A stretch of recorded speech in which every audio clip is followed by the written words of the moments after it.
जन्माष्टमी की आपको बहुत बहुत शुभकामनाएं। आज बंगाल के रेप केस पर बात करने जा रहा हूं और जो पॉलीग्राफिक टेस्ट हुआ है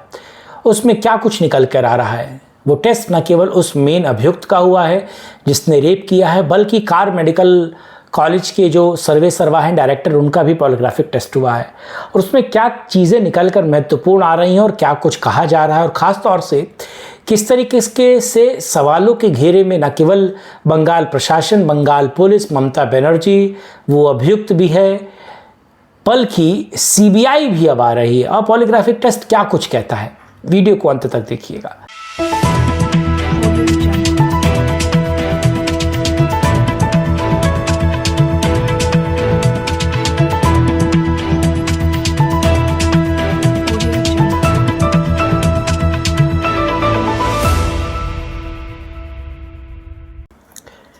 नमस्कार, मैं कुमार श्रीकांत आपका स्वागत कर रहा हूं सत्यपरक भारत में।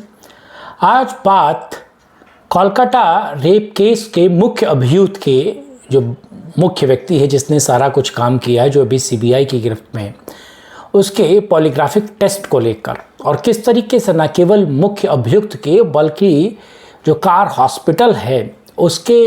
निर्देशक, डायरेक्टर का भी पॉलीग्राफिक टेस्ट हुआ है। और उससे जुड़ी हुई बहुत महत्वपूर्ण खबर जो मेन स्ट्रीम मीडिया जिस पर बात नहीं कर रही है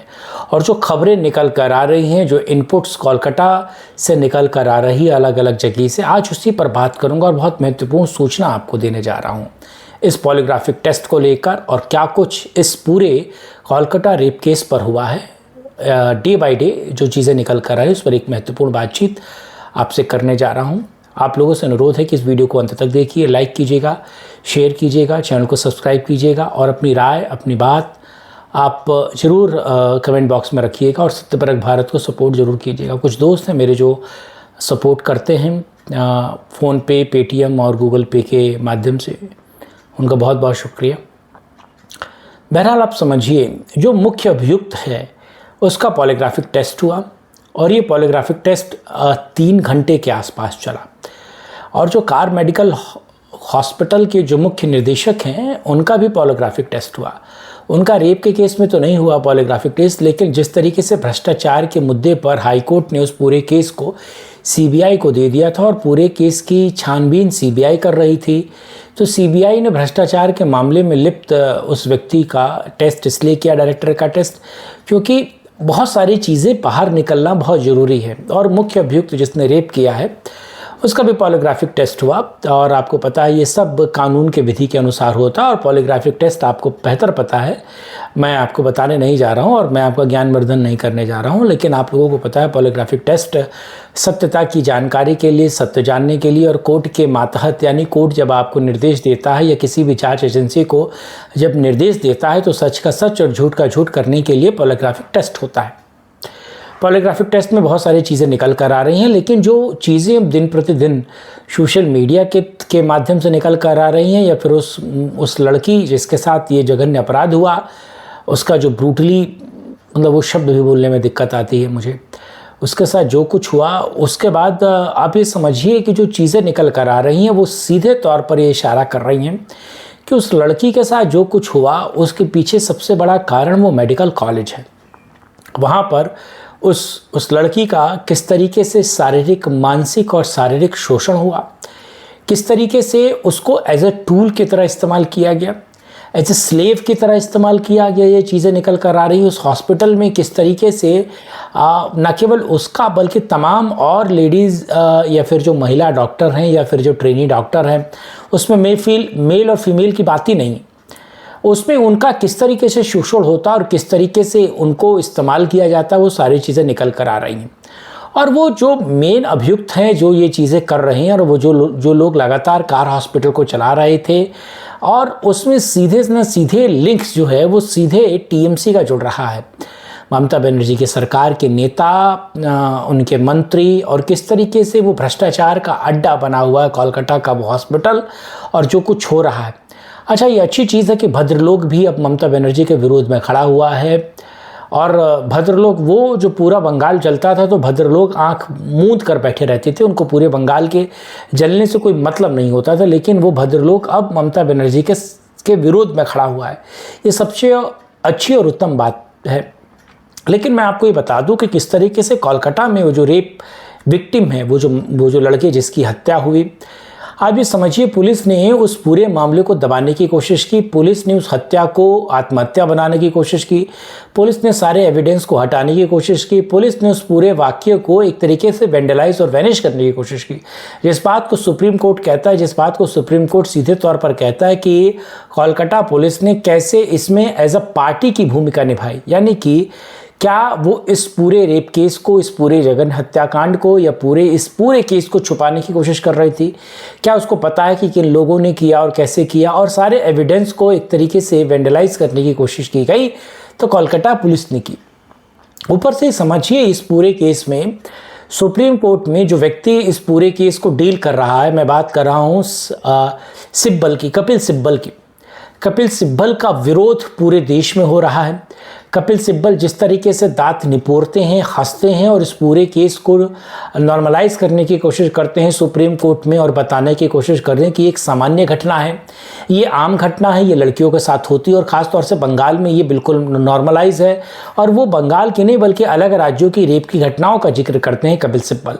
तो कपिल सिब्बल पे तो थूथू हो रही है और वो थूथू करने लायक व्यक्ति भी है। आपको पता है कि सुप्रीम कोर्ट बार काउंसिल के पूर्व अध्यक्ष जो है सुमोटो लेकर आने वाले हैं इस मुद्दे पर। सुप्रीम कोर्ट में वो एक पिटीशन डालने वाले हैं कि कपिल सिब्बल जो इतने बड़े वकील हैं, जो कांग्रेस के पूर्व कैबिनेट मंत्री रहे हैं, कानून मंत्री रहे हैं, वो समाजवादी पार्टी से भले मेंबर ऑफ पार्लियामेंट हैं, लेकिन उन व्यक्ति के खिलाफ भी एक तरीके से अभियान चल रहा है, सोशल मीडिया पर चल रहा है और राजनीतिक तौर पर भी चल रहा है। कांग्रेस के सबसे बड़े नेता बंगाल में